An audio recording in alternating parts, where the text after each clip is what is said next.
Hello and welcome back to BA 303. Today I'd like to introduce you to the time value of money by starting out with the future value. Now, before I even go into the calculations and introduce you to the tools that you need to know, let me ask you a question. If I offered you $100 today or in a year, what would you choose? Now, I would assume most of you would choose the $100 today. Why? Well, you could invest those $100 over a year and could earn interest over the year. Also, you're faced with inflation. $100 today is not the same as $100 in a year because you're losing purchasing power due to inflation and the loss of value of money. Now, that is the basic idea of time value of money. Amounts received at different points in time do not have the same value. $10,000 today and $10,000 in 10 years is not the same. And that is a very important concept for finance in a number of different ways. The first of all, for example, if you think about a corporation has to make investment decisions. Are we going to introduce a new product? Are we going to expand in a different market? Are we going to build a new headquarter? And all those decisions imply cash flows that are received sometime in the future. But the decision has to be made now. And so in finance, you have to be able to convert those cash flows received at different points of times in the future back to now money terms. Additionally, it's very important for example, investments.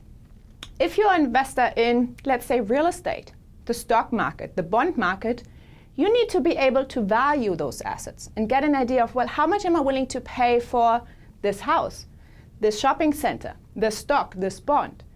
And all of these different assets have cash flows that you receive over the next 5, 10, 15, 30 years. And you need to be able to assess the price of this asset now, while you receive all those cash flows in the future. And so you need to convert those future cash flows into now money terms. Or think about personal finance. Maybe you want to invest in a house. Maybe you want to start a retirement fund. Maybe you want to have a college fund for your kids. And you want to know, well, for example, how much am I going to have in 30 years when I retire, considering I have $50,000 in my bank account and I contribute, let's say, $7,000 a year. How much am I have for retirement? And once I'm in retirement, how much can I afford every month to withdraw from my retirement fund? So the time value of money is a tremendously important concept, not just for corporate finance or for investors, but also for you in your personal finance. Now, let me start out with the future value. And here the idea is, well, how much is an amount worth in the future that you receive now? So if I give you those $100, how much are they worth in a year, 5 years, 10 years, 30 years? And the concept that you use for that, or the growth in value, and to calculate that future amount, you compound. So you compound those $100 in order to find out, well, how much is it worth in, let's say, 10 years?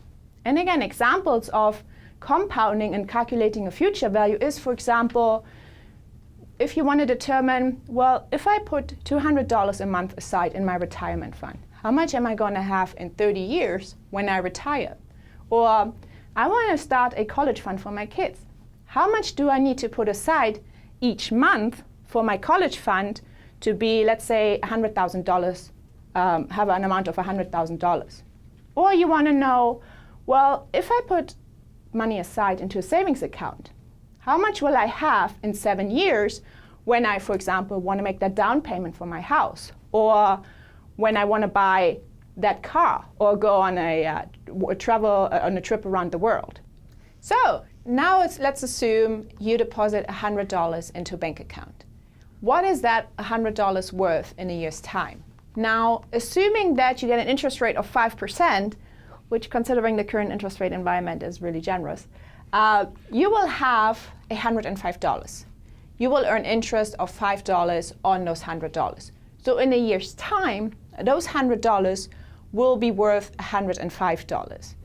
Now, how do you do that on your financial calculator? First of all, what you always have known is a present value, which in this case is the $100. That is the amount of money that you have now. You will be given an interest rate that can range from 1% to 10%, and we'll go more into interest rates when we talk about bonds. And you'll have a period, which is the amount of time that you deposit your money, for example, in a savings account. And what you're trying to solve is for the future value. Now, for those of you that prefer to learn with formulas, I also give you the formula to calculate the future value below. However, it won't be relevant for this class because what is most important to me is that you know how to do these calculations on a financial calculator. The formulas will help you to understand the mechanics a little bit better if you think in formulas and if they help you in the style that you learn. But you will not have to memorize formulas for this class. You need to know how to calculate the future value with your financial calculator. So let me show you how to do that. First of all, switch on your financial calculator. Now, for the future value calculations, the important keys are in the third row. And here you have all those different inputs that I just talked about. You have the present value, you have the I divided by Y, which is the interest rate, and you have N, which is the amount of time that you, for example, deposit a certain amount in a bank account. And what's also important is that, well, you want to know the future value, and in order to compute the future value, you push compute in future value. Now, that's all very theoretical. Let me show you an example. Now, let's assume you have $75,000 that you put in a bank account. And what is important for future value calculations is that present value or future value, one of them has a positive sign, the other one has a negative sign. For most calculations, it does not really matter where you put the negative sign, but there are some where if you don't have a negative sign, you will get an error message. So what I recommend doing is whenever an amount is a cash outflow, so for example, you deposit a certain amount in a bank account, you make an investment, it is a cash outflow to you. So in those situations, put a negative sign in front of that number. So for example, in this case, you deposit $75,000 into a bank account, it's a cash outflow to you because you do not have those $75,000 available, but you will receive them back in the future. So the future value that we will derive actually will have a positive sign. And if you use that idea for your calculations, you can be sure that you will not have any error messages popping up later on. But now let me show you how to do this example. So first of all, we have the $75,000 as present value. And your calculator does not care in which order you enter all these different inputs. So you can enter them in any order that you'd like. We have the $75,000 as present value. We are going to put the $75,000 in a savings account for a year. So we enter 1 and push N. And our interest rate is 3.5%, which we enter in I divided by Y. And with regards to percents, you do not have to convert them to, for example, 0.035. You can just enter the percentage as 3.5.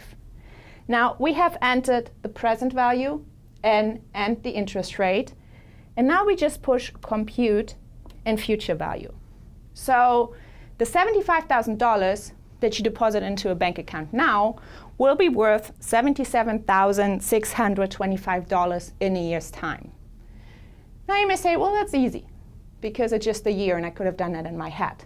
But it will get much more difficult if you, for example, have varying compounding periods. If you have, for example, 30 years that you put money aside, which is not as easy to calculate in your head as this 1 year.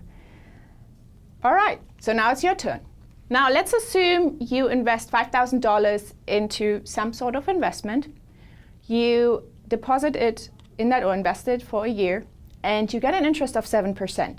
What is this $5,000 worth in a year's time?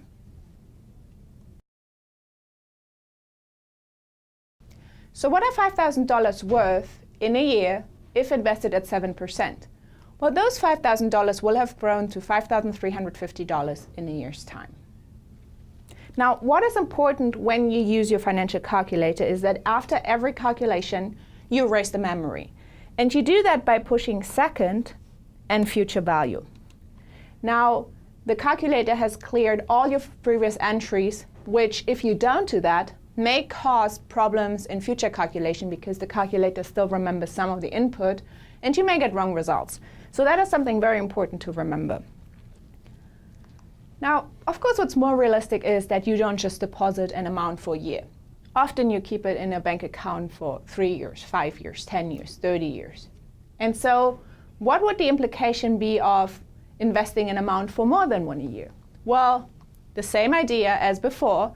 You invest $100 at 5%, and after a year you have $105, which then, invested again at 5%, will grow to $110, and in the following year to $115, and in the following year to $121, which is the process of compounding.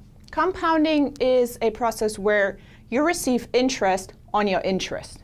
And we will get back to that later on, but of course the more frequent your compounding is, the faster your future value will grow. And the longer your compounding period is, for example, 10 years compared to 30 years, the more you will have if you have, of course, a longer compounding period, which is a good aspect with regard to, for example, your retirement fund and the idea of starting early on, because if you deposit $20 each month when you're 20, it will grow to a much larger amount than if you deposit $20 at the age of 30 or even 40. So the power of compounding is very important, for example, with regards to retirement funds. But now, let's do an example with more than 1 year of investment period. So let's assume you have $3,000 that you again deposit in a savings account or invest, and you receive 2% for that investment. You want to deposit and invest these $3,000 for 6 years. Now, what is the future value? How much will those $3,000 have grown to in 3 years? And again, similar to before, we enter the present value, which is our $3,000. We have 6 years of investment period and 2% interest rate. And then we compute the future value.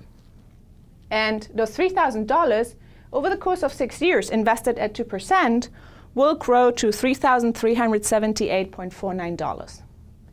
And again, not as easy to do in your head, and this is where the beauty of a financial calculator becomes apparent, because you can calculate relatively complex calculations in just a matter of seconds. So now it's your turn. What is the future value of an amount of $760 invested for 10 years at 1.8%?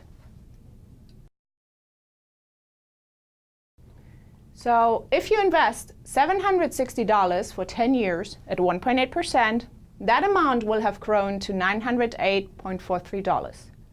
And again, not as easy to do in your head, but much easier with a financial calculator. So today we talked about the concept of future value as part of the time value of money that is so relevant for finance. And I showed you a number of calculations that you now are able to do on your own. Thank you very much, and see you next time.